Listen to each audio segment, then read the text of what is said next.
That's James's dinner for today. So it's an acorn squash with some stuff, and that's my favorite recipe that I make. It's my favorite recipe I've ever made. It's butternut squash, and I'll talk about it in a minute. There's some tabbouleh here, and pea sushi, and some yam. James has lots of stuff he wants to talk about. He has sometime or another. Smoothie here, and this is how many cashews, less than 11, came from that 300-gram bag. And that's a trail mix kind of thing. He could choose this instead. This one's glazed cashews with caramel and sea salt, because that dish is supposed to have cashews. So you can take your pick whether you want that or this. I'm going to chuck some cashews on it. Well, yeah, you can have whichever one you want. Okay. You can have that or this. Okay, so it's okay if I chuck it on now? Yep, that's just... There you go, folks. That one's just not sweet or anything, but this one was the sweet one. So you chose the one without the sugar, so that's good. So Red Sonja was above feedback. Feedback was terrible. Ooh, that one hurt. Yeah, James will talk about it, because I don't really feel like doing much talking. Well, I thought you were going to say you didn't want to do too much cussing. No, I don't feel I don't like think doing you cuss much very anything. much. No. Camera. I try not to. No. Sometimes. So, anyway, this is my outfit for today. It's not really very fancy. It's, I don't like wearing the shirts like this, but... It's a nice color on you. Okay, and it does feel soft to wear. I don't like the look of it, but with the sweater, who cares? It's fine.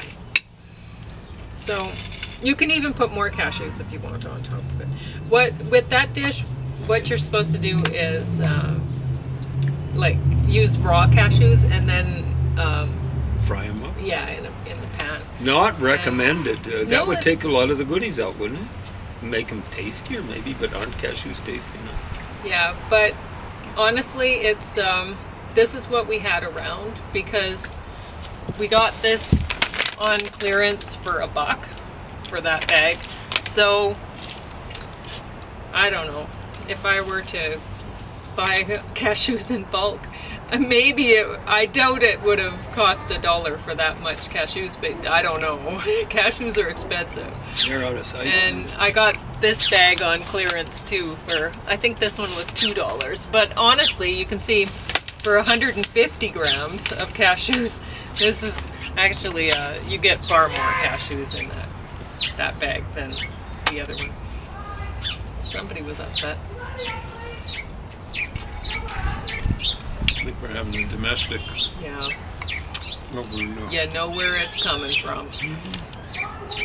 So James's smoothie is apple. It's less than 1 apple, but it's a very small glass, right? And an orange and soy meal replacement powder and water. That's it. Yeah, with that orange color, I thought that's how thick it is, folks. But I thought it might be a mango in there along with other things. No, just orange and apple. That's good. So it should taste like an orange, like a creamsicle, I think. Anyway. So sorry about all that yelling in the background. Yeah, but you get to hear the bird singing. Yeah, that bird is very excited because I put out a whole bunch of peanuts along the rail. So that's what that bird's singing about. It's like celebration, yes. So, anyway. That's good.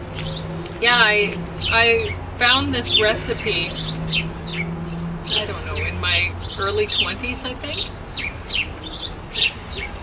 Oh, definitely in my early 20s. I think it was when I was about 20.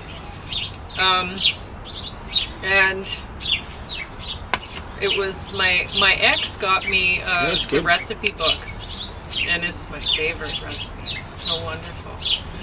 It's very surprising, the flavors that go into that. It's I mean the butternut squash, it's wonderful, and the virgin coconut oil, ashwagandha,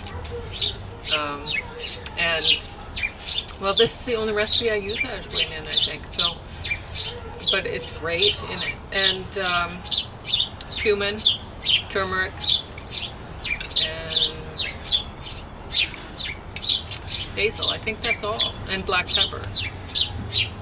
And I didn't put the salt in because I thought he might grab the other cashews, and that one has some salt in it. Wow, big fighting over there. If there's some custom folks, that's not us. Not us. So, anyway, onion garlic, and it's a really easy dish to make, and it's so delicious.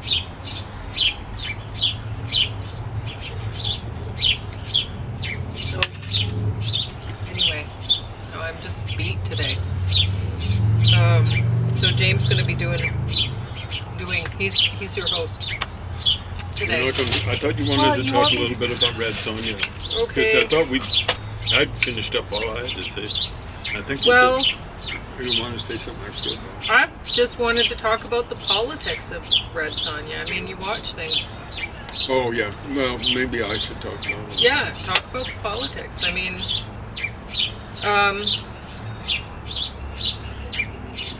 she's from basically a tribe that believes in various gods or whatever. And she's up against a sorcerer who's, and well, everybody. They're going to take down the forest, they're going to do whatever. So they're, the sorcerer and his people are,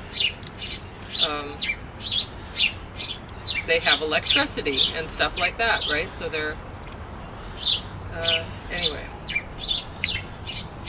And then she wants to team up with a prince from probably the Middle East, Maybe. you know, who he's never been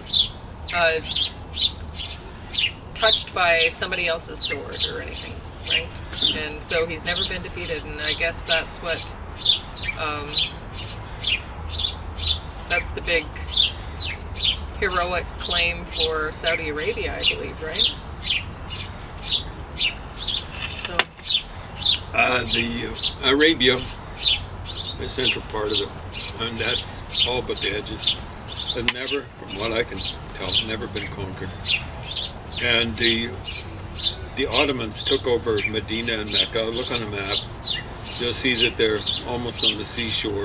Jeddah is kind of like on the Red Sea shore, and it wasn't probably the traditional access. Now a lot of people would fly in Mecca for their pilgrimage or whatever. So the Ottomans took that over, but they were fellow Muslims. So never been conquered. The Ottomans were Turks. The Turkic people were ultimately conquered in Soviet Central Asia by the Russians. Lost it. Yep. But the Turks themselves have never been conquered. Ever, ever, ever. Never colonized, never imperialized. They've been imperializing all the way from Siberia. Now it's good to be skeptical. Check it out. And try to get a hold of a book, not some sort of dumb internet source or something like that.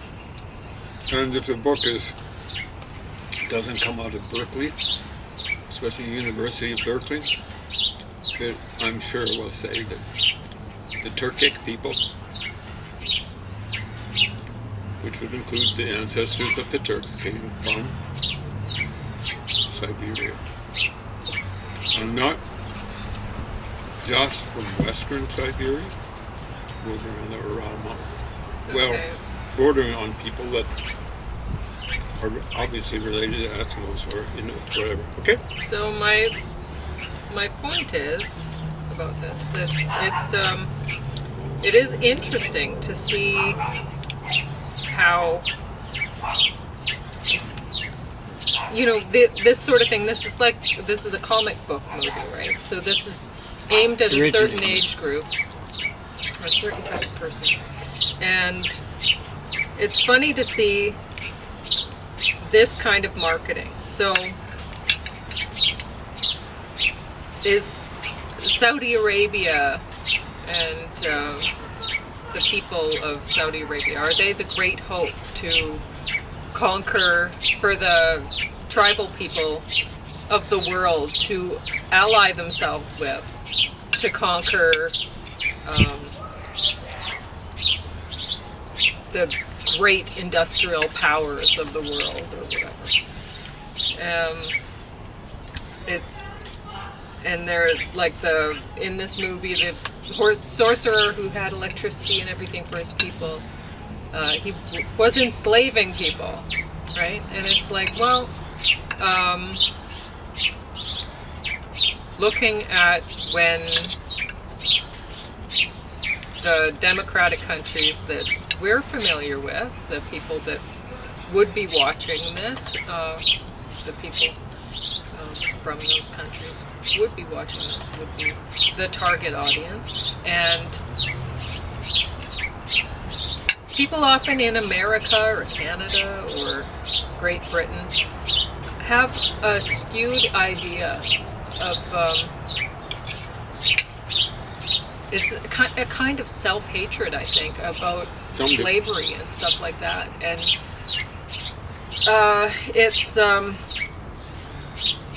it wasn't just the West who did it. And they weren't the most impressive at doing it. They weren't the first, and they weren't the last to give it up. So Muslims you might want to look into that before you pick your allies. So I enjoyed this work of propaganda, but I don't think it's potentially dangerous or anything like that. No, it's like when the Jefferson airplane turned into Jefferson Starship for a certain project. Eventually they turned into Jefferson Starship permanently. But it was just kind of like a side project for a while, Jefferson Starship. The first album, as far as I recall, was Blows Against the Empire. And some reviewer, I think for Rolling Stone, said, you want to see the effect of this against the empire? Try taking a dollop of, I don't know if it was pablum or something like that, and putting it up against an office building. Yeah. See the effect. Blows against the empire. So feedback. This was junk. Oh my God. There were a few decent actors in it, and I felt sorry for them that they were a part of this work of junk. So, I don't have anything to say about it. You can talk about it if you care to, but I don't think it's worth it. It's not worth seeing. I want to talk about the folks that put it together. Okay. So, did this guy strike you as being the DJ or whatever he was? Talk show host? Did he have an English accent? Didn't they all? No, the guy who looked a bit like Tom Petty talked a bit like Tom Petty. He had an American accent. Oh, did he? I think so. Anyway. So, but anyway, you would guess that the Americans and the Brits are supposed to look bad because of it? Of course. Like two really bad guys break into the radio station and they're wearing white masks. I see one of the things that put this together is vaca, V-A-C-A. It's not vacuum, it's actually Spanish for cow. Ombra, Spanish for shadow.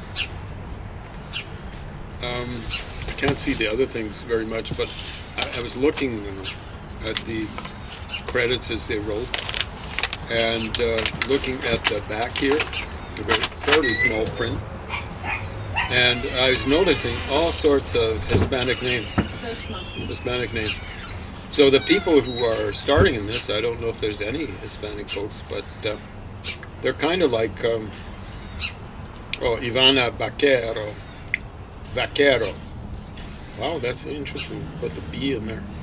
So I think Vaquero said kind of like Vaquero. It's not quite exactly like our B.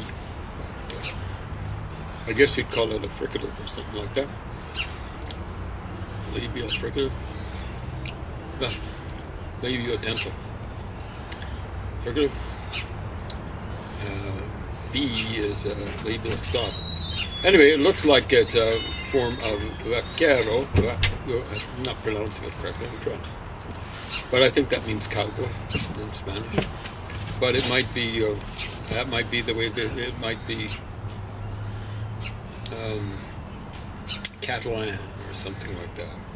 Or one of the other Spanish sub-dialects. I doubt if it's Basque. Basque would have its own name for cowboy. Basque is a language isolate. It's found in France and in neighboring Spain, and it's called a language isolate. They're not related to, Basque is not related to any language existing in the world nowadays. Anyway, it looks to be just like a hatchet job on people of color.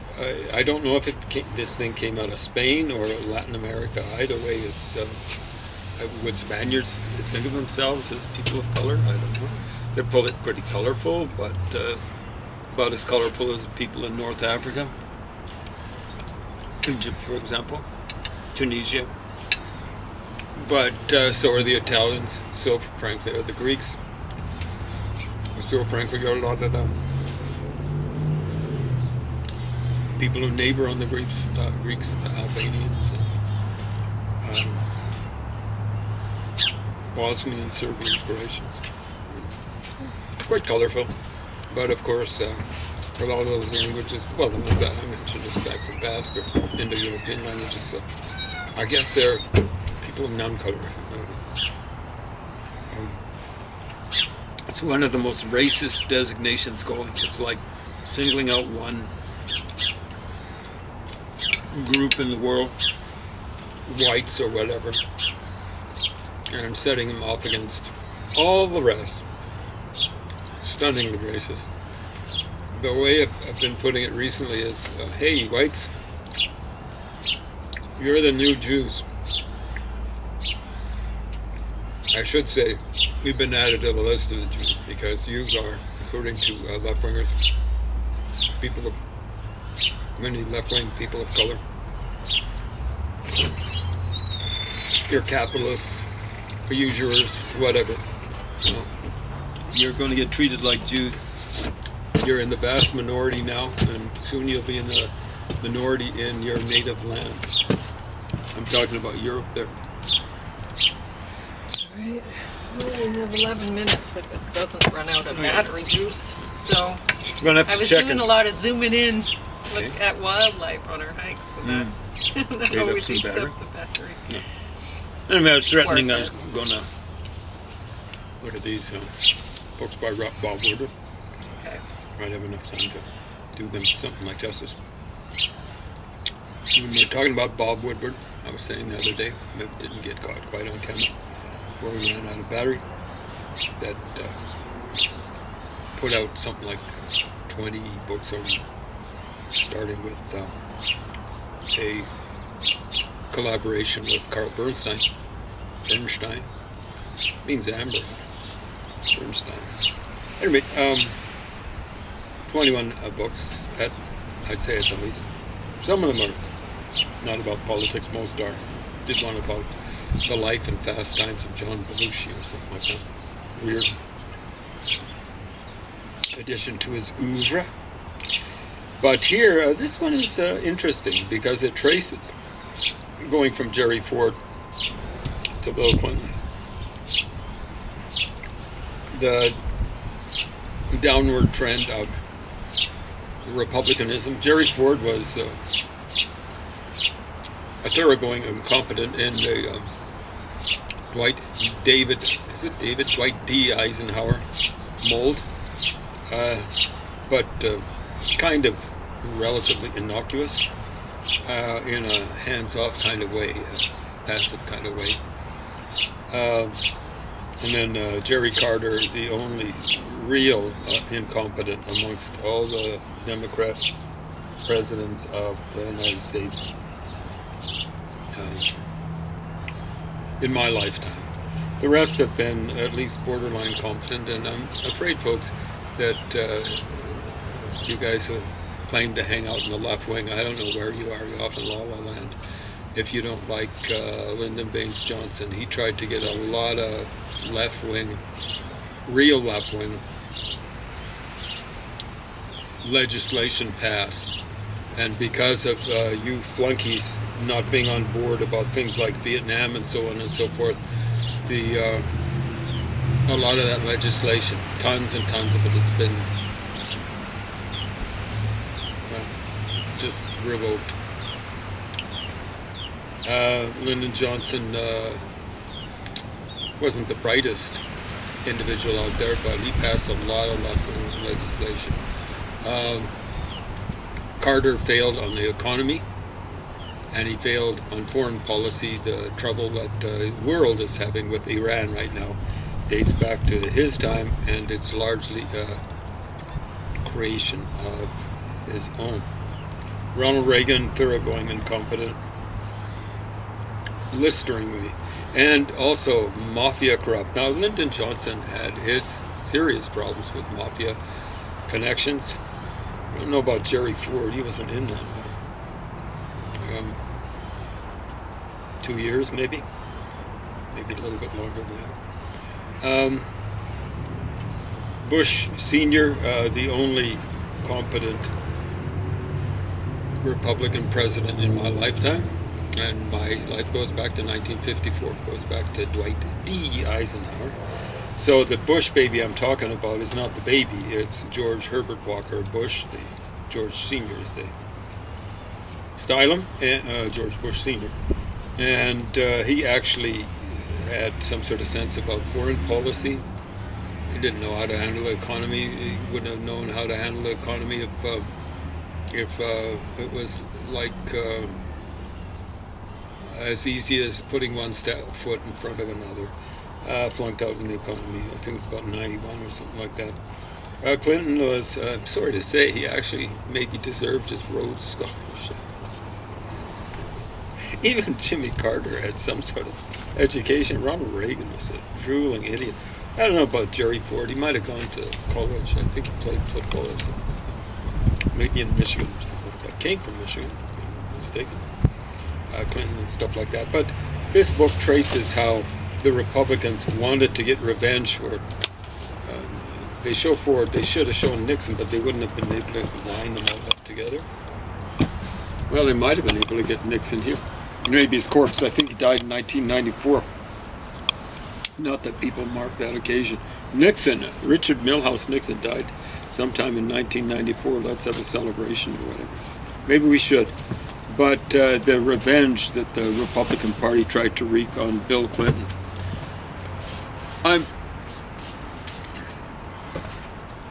Bill Clinton actually handled the economy well.